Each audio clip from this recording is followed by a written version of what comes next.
하나님의 말씀은 누가복음 15장 5, 6절 말씀 합독합니다. 또 찾아낸즉 즐거워 어깨에 메고 집에 와서 그 벗과 이웃을 불러 모으고 말하되 나와 함께 즐기자. 나의 잃은 양을 찾아 내어놓으라 하리라. 아멘. 이 말씀은 우리가 너무나도 잘 아는 일병마리의 양의 비유입니다. 혹은 잃은 한 마리의 양에 대한 비유이죠. 예수님께서 이제 이 땅에 오셔서 많은 사람들을 만나셨습니다. 그래서 빈 들판에서 혹은 바닷가에서 혹은 산에서 곳곳에서 많은 사람들을 모으고 그들에게 이제 많은 사람들을 대상으로 말씀을 전가하시기도 했지만 또 어떤 경우에는 예수님께서 이제 사람들의 가정을 방문하시고 신방하셔서 그들에게 복음을 전가하시고 또 함께 식사도 하고 또 함께 교제도 하는 그러한 일들이 많이 있었습니다. 자, 그런데 예수님께서 오늘은 세리와 죄인들의 집에 들어갔다는 겁니다. 세리라고 하면 오늘날에 세금을 거두는 세무공무원입니다. 그래서 이스라엘 나라를 이제 압박하고 있던 로마 나라에 세금을 걷어서 이제 로마 나라에 바치는 그러한 사람, 세무공무원, 그들을 가리켜서 세리라고 하죠.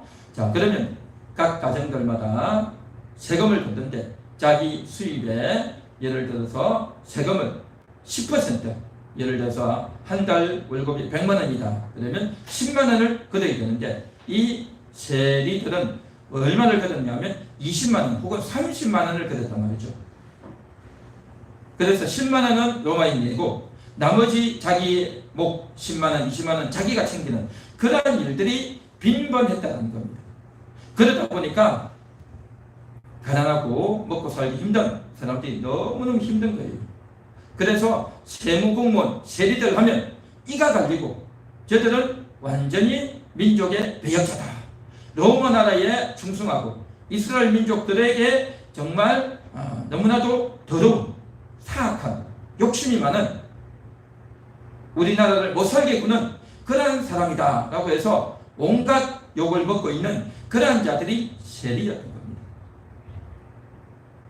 그냥 남의 것을 훔치고 남의 것을 빼앗는 정도가 아니라 세리니까 더 많이 빼앗는단 말이죠. 남의 것을 도둑질 해봤자 그렇게까지 도둑질을 못하잖아요. 그런데 세무공무원들은 훨씬 많이 빼앗고 그래가지고 자기는 잘 먹고 잘 살고 집도 크고 했단 말이죠. 그랬는데 하루는 예수님께서 세리의 집에 찾아가신 거예요. 그 세리의 집에 찾아가서 하나님 말씀을 전하고 같이 식사도 하고 같이 교제도 했는데 그랬는데 유대인들이 바리새인들이 그 예수님을 보고 너무너무 참을 수가 없었던 겁니다. 아니 예수님이 어떻게 저 세리에게 들어갈 수 있냐? 다른 사람들에게 가난한 사람들에게 병든 자를 위해서 기도해주고 위로해주는 것 좋은 일 하는구나 라고 생각할 텐데 세리에게 찾아가니 이거는 있을 수가 없다. 어떻게 저런 사람의 집에 예수님이 들어갈 수 있단 말인가 하고 고개를 갸우뚱하고 예수님에 대해서 불만을 품고 예수님에 대해서 이제 미워하는 그런 마음을 갖게 되었다라는 겁니다.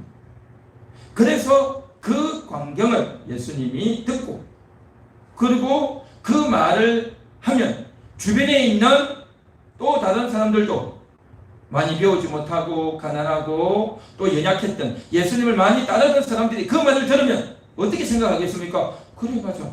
예수님이 말이야 저 세리의 집에 들어가는 건 좀 너무하지 않았는가? 라고 생각을 할 수가 있단 말이죠. 그래서 예수님께서 이제 비유를 들어서 말씀하시는 겁니다. 그 비유가 뭐냐 하면은 어떤 사람에게 양이 100마리가 있는데 그런데 그 중에 한 마리가 길을 잃어버렸다는 겁니다. 양떼를 따라서 목자가 가는 대로 그대로 따라가야 되는데 그 양 중에 한 마리가 새길로 빠져버렸어요. 새길로 빠져버리면 그곳에 가면 맛있는 풀이 있을 것 같아. 저곳에 가면 내가 편안하게 쉴 것 같아. 그렇게 많이 양떼가 있는 곳보다도 나 혼자 가서 조용히 있으면 좋을 것 같아 해서 쑥 제 골목으로 빠져버린 겁니다. 한 마리를 잃어버렸어요. 한 마리가 없어요.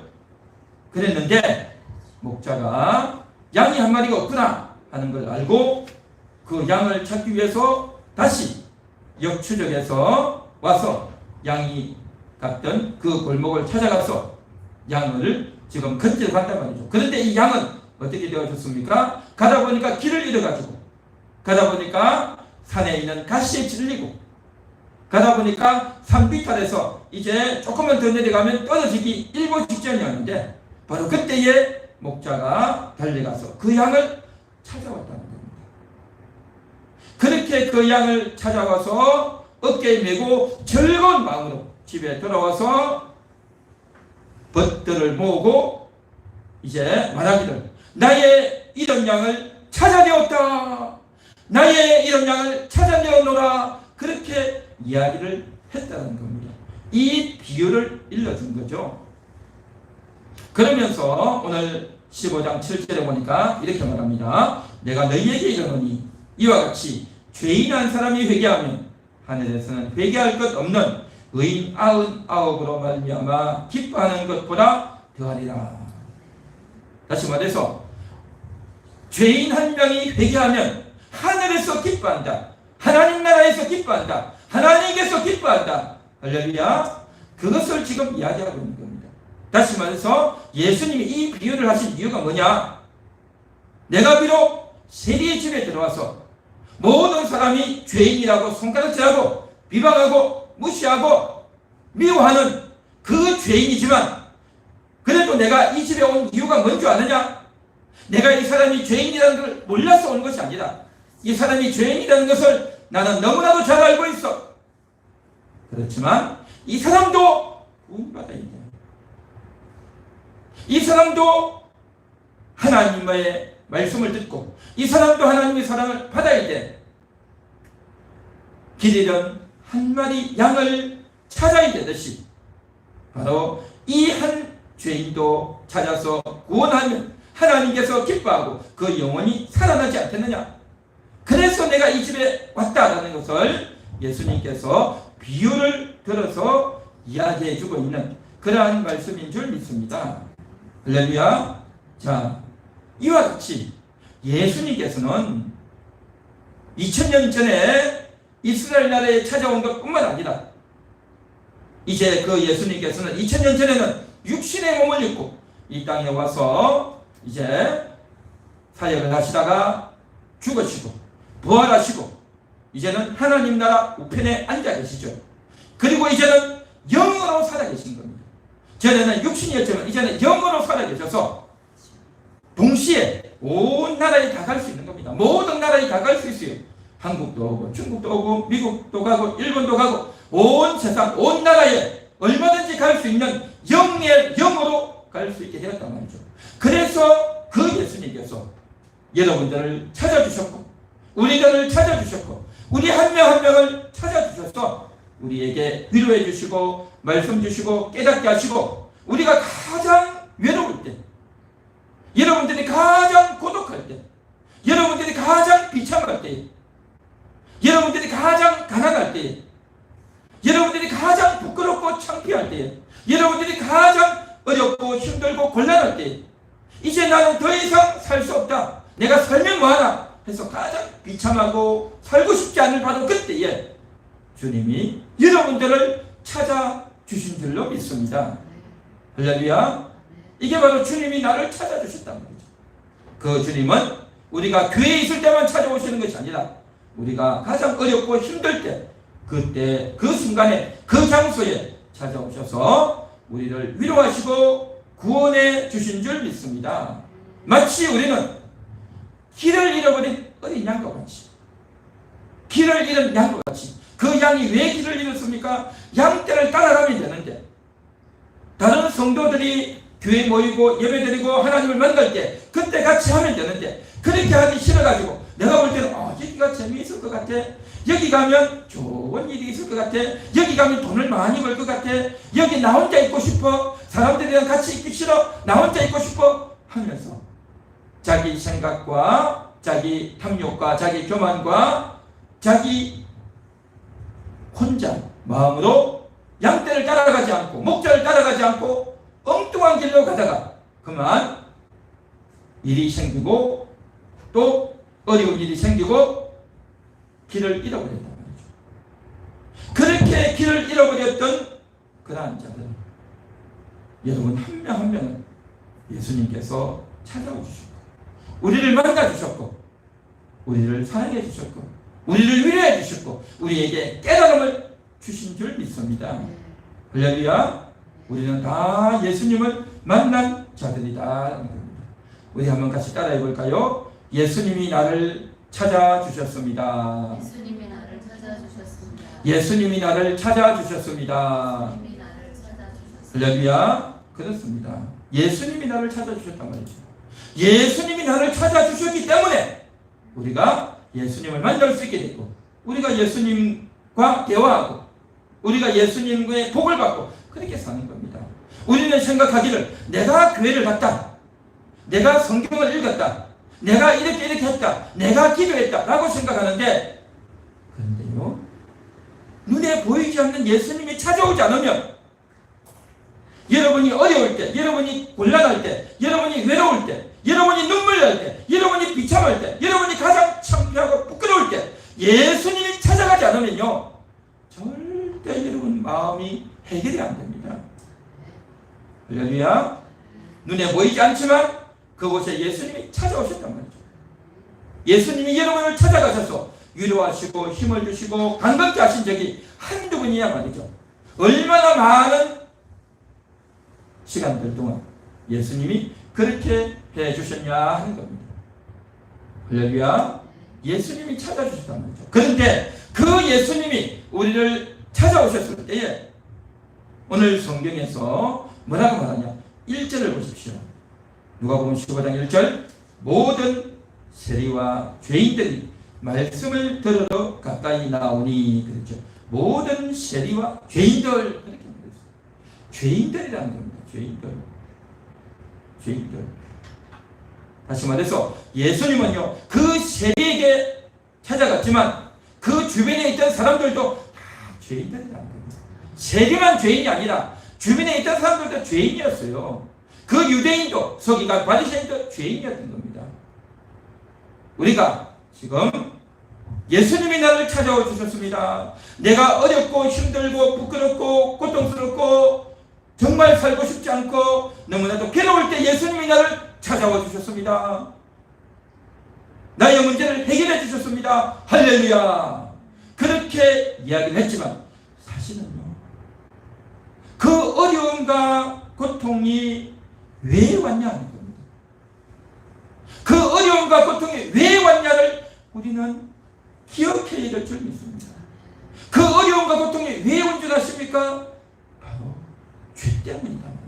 죄 때문이다.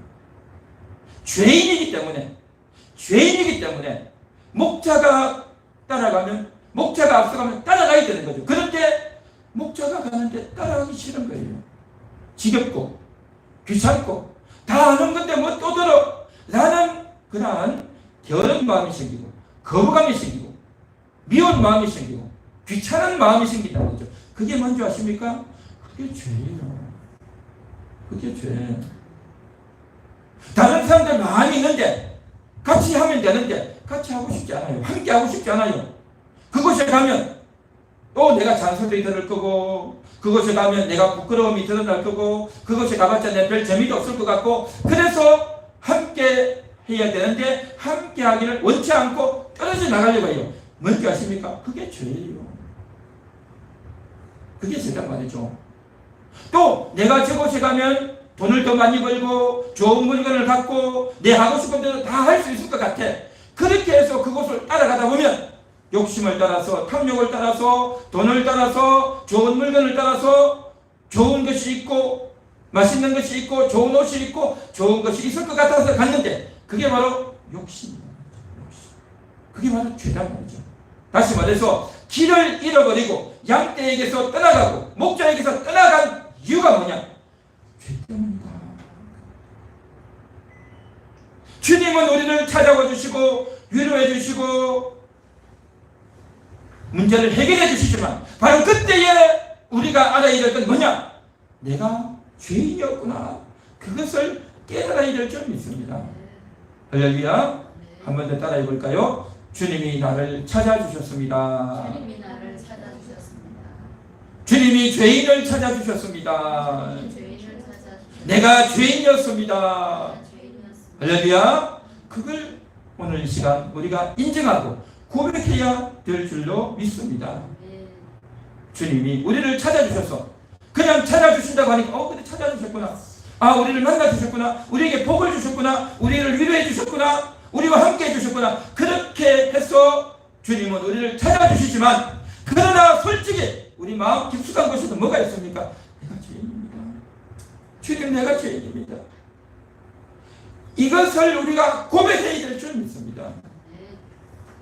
이것을 고백해야 된단 말이죠. 우리가 병원에 가고 수술을 하면 뭡니까? 그냥 우리가 하기 쉬운 말로 병원 가서 약 먹고 왔다. 수술을 받고 왔다. 그래서 몸 나왔다. 하지만 사실은 그 몸속에 뭐가 있습니까? 악성 종양이 있는 거예요. 독성이 있단 말이죠. 나쁜 균이 있단 말이죠. 좋지 못한 그런 요소가 내 몸속에 있단 말이죠. 그 내 몸속에 있는 좋지 못한 그것을 떼어내고 제거하고 그게 수술이잖아요. 그 핵심 내 몸속에 좋지 못한 그것이 있었기 때문에 그걸 고쳐내고 그걸 떼어내고 그것을 치료하고 회복하는 것 아니겠습니까?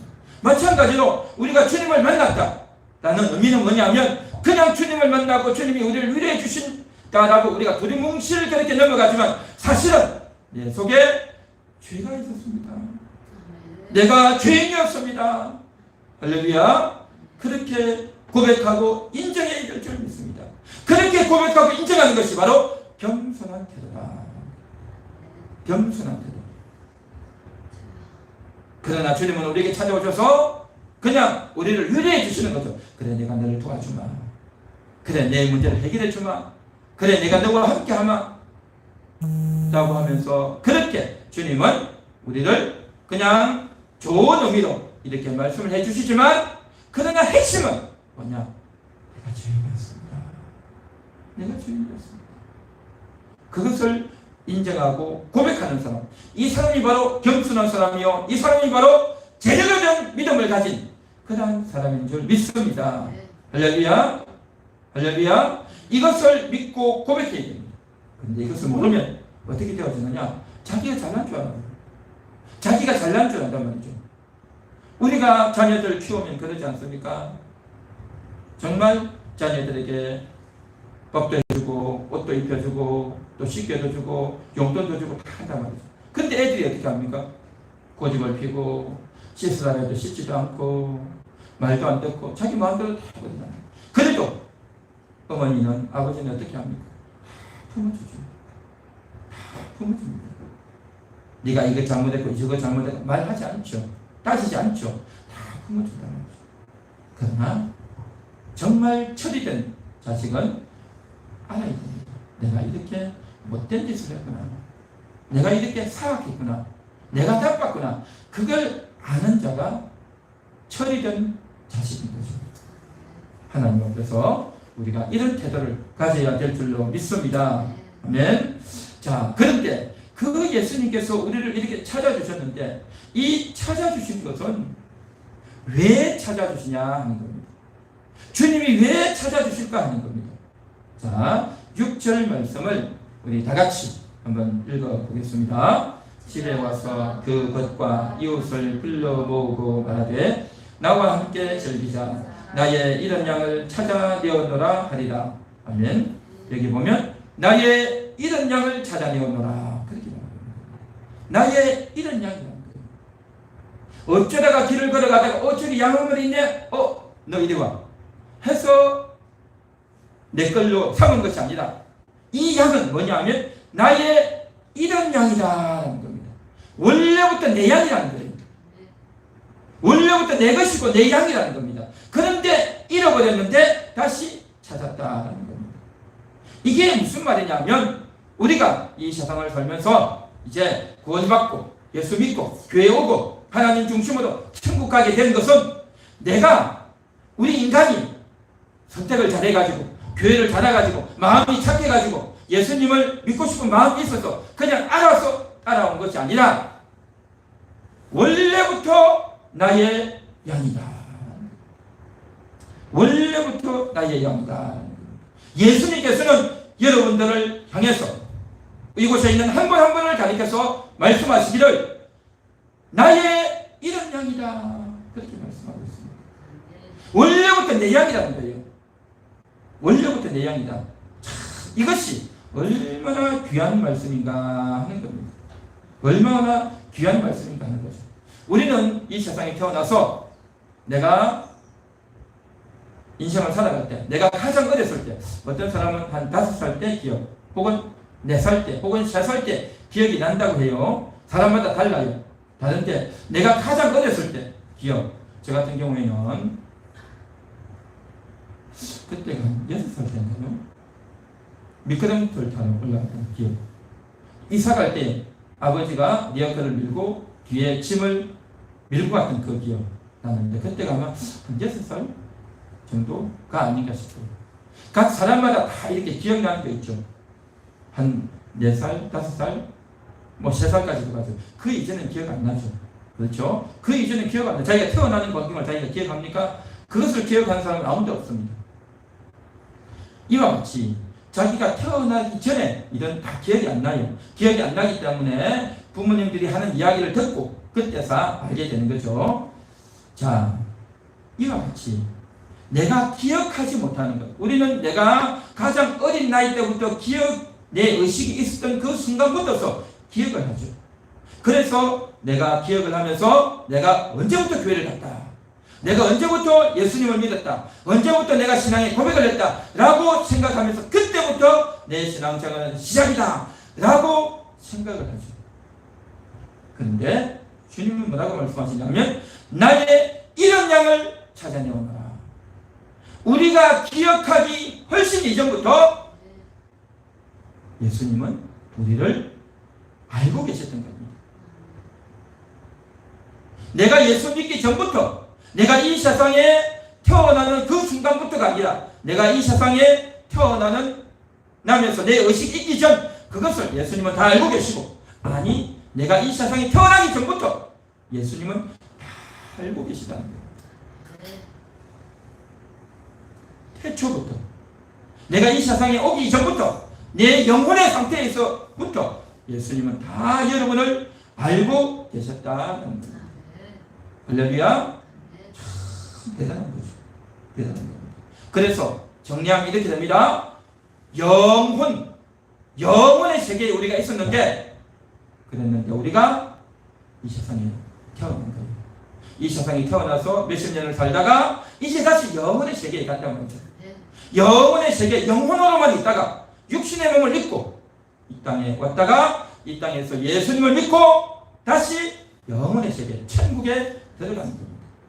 예수님도 그렇지 않습니까? 예수님도 영혼의 세계, 하나님 나라에 있다가 이 세상에 오셔서 33년을 사시다가 다시 영혼의 세계를 가셨잖아요. 그렇죠? 그러니까 예수님의 행적이나 우리의 행적이나 똑같은 거예요. 할렐루야. 이 세상에 사는 날수는 다 달라요. 10년 사는 사람, 90년, 100년 사는 사람, 30년 사는 사람, 50년, 60년 사는 사람 다 다르지만 그러나 어쨌든 영혼의 세계에 있다가 이 땅에 왔다가 다시 간다는 거죠. 이것이 하나의 코스라는 겁니다. 이 세상에서 우리가 태어나서 하는 일이 뭐냐? 바로 예수를 믿는 겁니다. 사랑받기 위해 태어난 거예요. 하나님의 사랑받기 위해 태어났고 그 하나님을 믿고 예수님을 믿어서 그래서 천국을 준비하면서 나아가는 것. 이것이 정말 중요한 영적인 원리이고 그것을 깨닫고 그것을 인식하고 그래서 이 땅에 살면서 먹고 마시고 옷 입고 돈 벌고 그냥 인생 살다가 끝나는 것이 아니라 정말 중요한 것은 영혼이에요. 영혼. 우리 한번 따라해 볼까요? 정말 중요한 것은 영혼입니다. 정말 중요한 것은 영혼입니다. 정말 중요한 것은 영혼입니다. 정말 중요한 것은 그렇습니다. 정말 중요한 건 영혼이에요. 영혼으로 있다가 이제는 육신의 몸을 입고 있다가 이제는 육신의 몸을 벗고 이제는 새로운 몸을 입고 영원한 천국에서 살게 된단 말이죠. 자, 여기서 제가 하나 분별하고 나가야 될 것이 있어서 언급을 하기로 합니다. 우리가 가끔씩 드라마나 영화 같은 데 보면 또 TV 같은 데 보면 사람들이 이런 표현을 많이 해요. 이번 생에서는 내가 가난하고 힘들었지만 다음 생에서는 내가 다르게 되면 좋겠다 라는 표현들을 쓰죠. 들어본 적이 있습니까? 이번 생에서는 어떻게 했고 저번 생에서는 어떻게 했고 다음 생에서는 어떻게 했다 뭐 그런 표현을 하지 않습니까? 이번 생에서는 우리의 사랑이 이루어지지 않았지만 다음 생에서는 우리의 사랑이 이루어질 것이다 그렇게 하잖아요. 이번 생에서는 여자로 태어났지만 다음 생에서는 남자로 태어나고 싶다 그렇게 말하죠. 이번 생에서는 내가 정말 이제 인간으로 태어났지만 다음 생에서는 내가 다른 벌레로 태어날지도 모르겠다 그렇게도 하죠. 그러니까 이번 생이 어떻고 저번 생이 어떻다 그런 표현을 하고 그런 이제 관점을 가지는데 이게 뭐냐 말이죠. 정말 이번 생이 있고 다음 생이 정말 있는 걸까요? 그런 말들을 너무 많이 쓰고 있고 드라마에서, TV에서, 뉴스에서, 책에서, 영상에서 이런 말들을 너무 많이 하는 거예요. 그러니까 지금 생은 너무 안타까우니까 다음 생에서는 좀 좋은 일이 있으면 좋겠다는 식으로 자기의 희망사항을 담아서 그렇게 이야기하죠. 좀 더 좋은 조건이 되면 좋겠다. 지금은 너무 어렵고 괴로웠으니 이제는 내가 여자로서 힘들었으니 남자가 되면 좋겠다. 지금은 남자인데 다음에는 여자가 되면 좋겠다. 별의별 이야기들 다 하죠. 이게 어디서 나온 건지 아십니까? 한마디로 말해서 이게요. 윤회설에서 나온 거예요. 윤회설. 윤회한다. 우리 인생은 윤회한다. 윤회가 뭡니까? 불교에서 나온 거예요. 불교에서. 이번 생에서는 인간으로 태어났으면 다음 생에서는 또 다른 뭐 짐승이나 이번 생은 남자면 다음 생에는 또 여자로 이런 식으로 막 돌고 돈다는 거예요. 인생이 돌고 도는 겁니다. 그래서 돌고 도는 거기 때문에 다음 생에는 어떻게 하면 좋겠다 라고 하는 세계관, 이 세계는 그렇게 이루어졌다 라고 생각을 하는 것이 불교의 철학이라는 겁니다. 그러한 불교의 철학의 세계관을 가진 사람이 드라마를 쓰고 작가가 되고 감독이 되어서 이제 작품을 하다 보니까 그런 게 나오는 거예요. 그런 것들을 듣다 보니 그 말이 그럴싸해 보이니까 사람들이 듣고 배워서 입에서 입으로 전해지고 전달되어져서 사람들이 자기도 모르게 그런 말을 하는데요.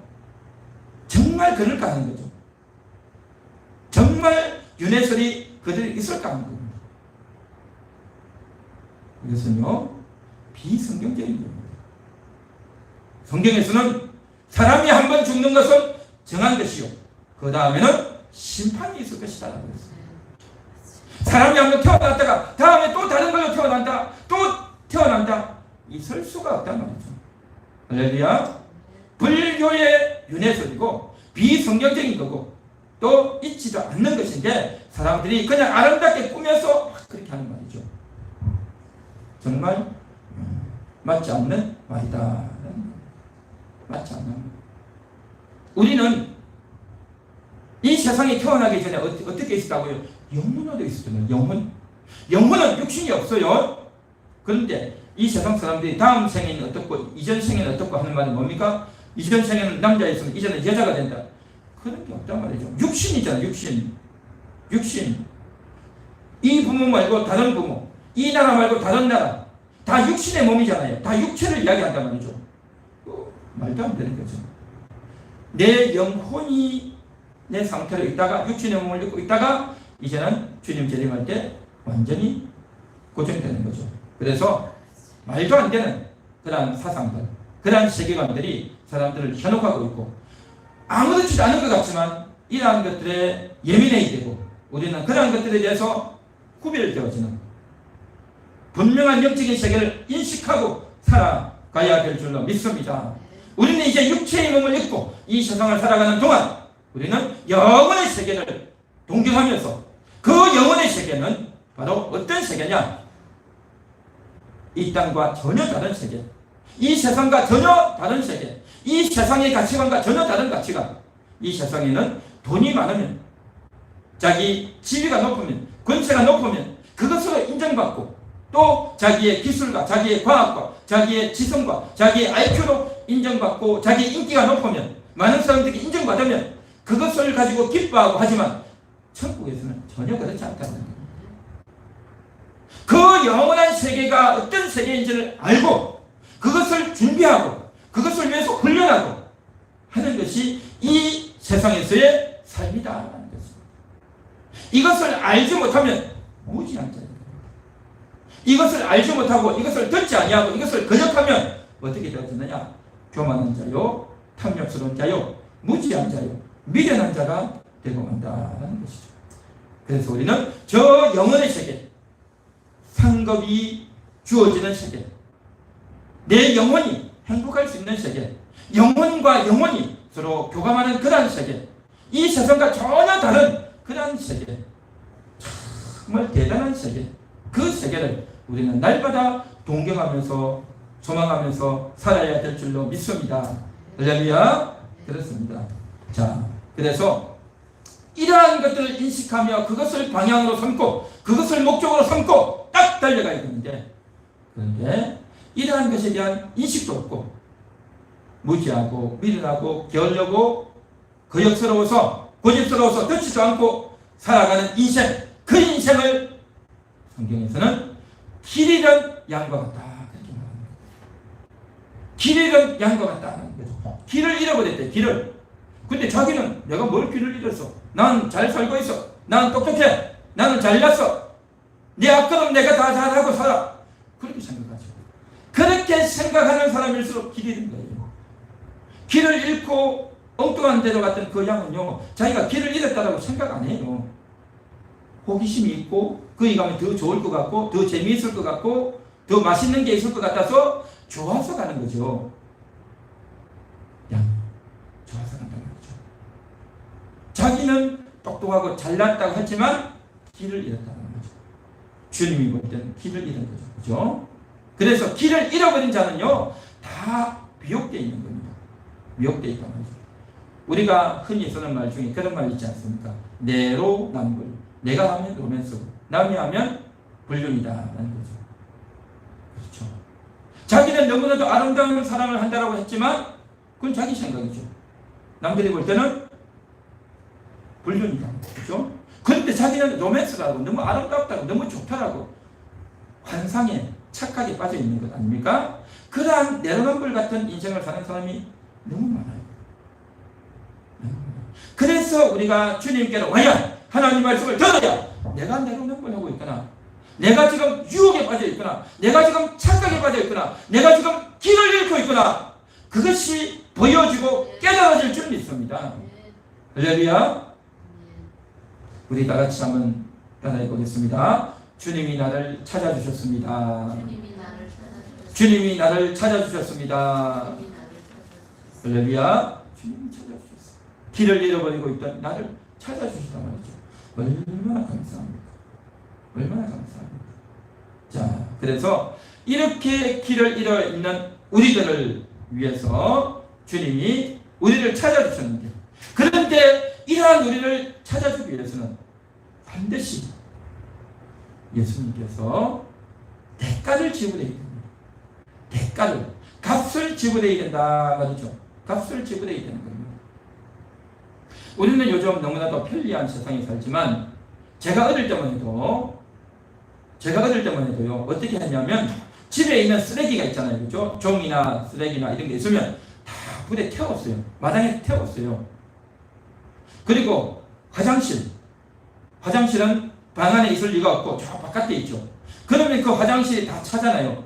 한 몇 달 사용하고 한 몇 년 사용하면 다 차면 그걸 가지고 어떻게 합니까? 다 퍼내가지고 밭에다 다 뿌렸어요. 우리 권사님 그렇게 했죠? 화장실에 있는 그 변을 다 뽑아가지고 밭에 뿌려서 그게 이제 비료 대용으로 쓰면서 농사하는 데 다 썼단 말이죠.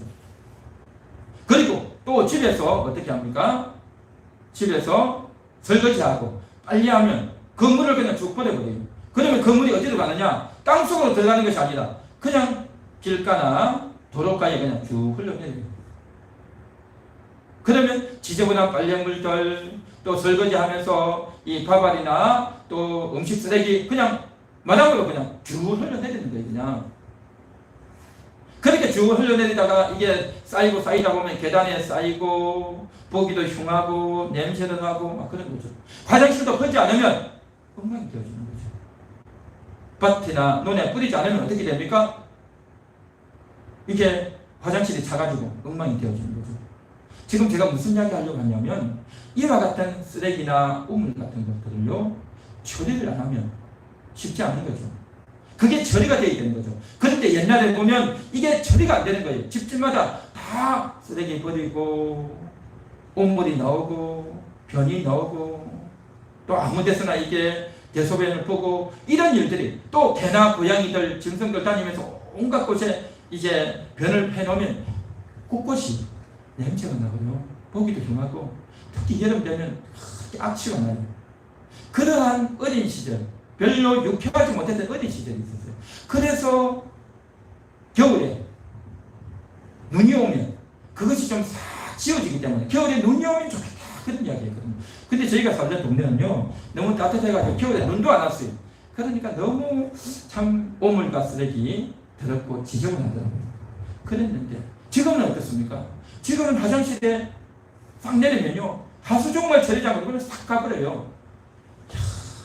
얼마나 참 편한 세상을 살고 있습니다. 그렇죠. 쓰레기도 다 분리해서 다 하면 다 가져가잖아요. 그리고 하수종말 처리장 기계가 있어가지고 또 직원들이 있어가지고 그걸 다 처리한단 말이죠. 우리가 처리하기 힘든 쓰레기와 우물들을 다른 사람들이 다 대신해 주는 겁니다. 다른 사람들이 다 대신해 주기 때문에 돈을 내면 그렇죠. 거기에 관련된 그 관리비나 이런 것들을 다 내면 그게 다 정리가 되기 때문에 우리가 편리하게 다 살지 않습니다. 그렇죠. 우리가 샤워하고 나면 그 물을 버리고 화장실 물도 버리고 또 이제 싱크대에서 이제 물을 이제 버리고 나면 그 물이 다 정리가 돼가지고 깨끗하게 정리가 되지 않습니까? 참 좋은 세상, 편한 세상에 우리가 이렇게 사는데 그렇게 되기까지에는 많은 시행착오와 고통이 있었다는 겁니다. 누군가가 이것을 수고하고 고생을 해줘야 되는 겁니다. 이와 같이 우리의 생활의 쓰레기는 이러한 삶을 통해서 정리가 되어지는데 우리의 입에서 나오는 악취와 죄악과 더러운 행동과 교만과 욕심과 음란과 거짓말과 도둑질과 이러한 못된 사악한 죄는 누가 처리할 거냐 하는 겁니다. 그걸 누가 처리하냐 말이죠. 그걸 처리할 사람이 없어요. 이 세상에는. 그것을 처리하는 일을 누가 했느냐? 오직 예수님이 그 일을 행하신 줄 믿습니다. 할렐루야. 할렐루야. 예수님이 영적인 오물을, 예수님이 심령의 찌꺼기들을 다 정리하십니다. 예수님의 십자가에서 우리 모든 인류의 죄악과 허물과 악취와 더러운 것들을 다 정리하고 담당하고 대신 대가를 지불해 주셨기 때문에 그래서 그 공로로 예수님이 우리를 찾으시고 예수님이 우리를 구원하시고 예수님이 우리를 깨끗이 씻어 주신 줄 믿습니다. 할렐루야. 영혼의 죄악, 아담이 불순종했잖아요. 아담과 하와가 불순종했고 그로 말미암아 모든 인류가 원죄를 가지고 모든 자들이 다 죄를 짓고 하나님을 거역하고 하나님을 대적하고 하나님 말씀에 불순종하며 율법을 어기고 하나님을 거역하고 대항했던 모든 인류들, 그 인류들 정말 징글맞게 죄를 많이 짓지 않았습니다. 그래서 노아 홍수 때 8명만 빼고 다 죽었지 않습니까? 다 죽었어요. 그 죄가 너무 심해서 다 죽었단 말이죠. 그리고 나서 노아 홍수 이후에 또 사람들이 많이 번성하고 했는데 다 죄를 짓고 딱 한 명, 아브라함 한 명 빼고 다 죄를 짓지 않았습니다. 그러니까 인간들이 정말 지저분하고 죄인이다. 그렇게 해서 아브라함을 통해서 아브라함, 이삭, 야곱 해서 12지파를 만들었지만 그들이 또 죄를 짓지 않습니다. 그들이 또 죄를 지어서 결국은 유다가 망하고 이스라엘이 망했지 않습니까? 그러고 있는데 예수님이 오셔가지고 저들을 구원하시고 십자가에 못 박혀서 저들을 살려주신 줄 믿습니다. 예수님이 이 일을 대신했던 것, 이것은 너무나도 중요하고 너무나도 대단한 일을 하셨다는 거죠. 이 공로, 이 대가로 말미암아서 바로 우리의 죽었던 영혼들, 하나님께 대항했던 영혼들을 깨끗이 살려주시고 씻어주시고 우리를 정결케 만들어 주신 줄로 믿습니다. 할렐루야. 우리 한 번 더 따라해 보겠습니다. 예수님이 살려주셨습니다. 예수님이 살려주셨습니다. 십자가에서 살려주셨습니다. 십자가에서 살려주셨습니다. 예수님이 살려주시고 예수님이 우리를 찾아주셨어요. 십자가에서 우리를 찾아주신 거예요. 십자가에서 죽지 않았으면 절대 찾아올 수 없는 거였습니다. 그냥 예수님이 오셔가지고 그냥 그래 위로해주고 이렇게 한 것이 아니라 우리의 죄를 용서하기 위해서는 반드시 십자가를 져야 된다는 겁니다. 대가를 져야 된다는 거죠. 값을 지불해야 된단 말이죠. 그게 바로 십자가의 고통이었고 창피였고 모독이었고 또 죽음이었다는 거죠. 그 예수님 때문에 저와 여러분이 살아나게 된 줄 믿습니다. 오늘도 우리는 그 십자가를 기억하며 감사할 줄 알아야 될 줄로 믿습니다. 네. 자, 이제 그렇게 해서 우리를 찾아주시고 십자가에서 우리를 살려주신 그 주님께서 이제는 우리를 어떻게 합니까? 함께 가자. 그 양을 찾아내어서 어떻게 합니까? 양떼에게로 이끌어 가시는 겁니다. 양떼를 떠나갔잖아요. 그렇죠? 양떼를 떠나갔다는 게 뭡니까? 성도들이 있는 곳을 떠나갔다는 거예요. 성도들이 있는 곳이 어디입니까? 교회잖아요. 교회. 성도들이 모이는 곳, 교회란 말이죠. 성도들이 함께 모여서 예배드리고 하나님 말씀을 배우고 죄를 버리고 깨달아가면서 성도들이 있는 그 모임, 이 교회 안에서 살아가야 되는데 교회를 떠나가고 양떼를 떠나갔던 그런 자들 예수님이 찾아주신 거예요. 예수님이 불러주셨단 말이죠. 그렇게 불러주신 우리가 이제 교회 중심으로 성경 중심으로 하나님 말씀 중심으로 그렇게 살아가야 될 줄로 믿습니다. 그렇게 할 때에 교회 중심으로 살 때에 성도들이 서로 교제할 때에 성도들이 서로 이야기하고 전화도 하고 직접 만나고 대화도 하고 같이 식사도 하고 그렇게 할 때에 어떻게 됩니까? 즐기는 겁니다.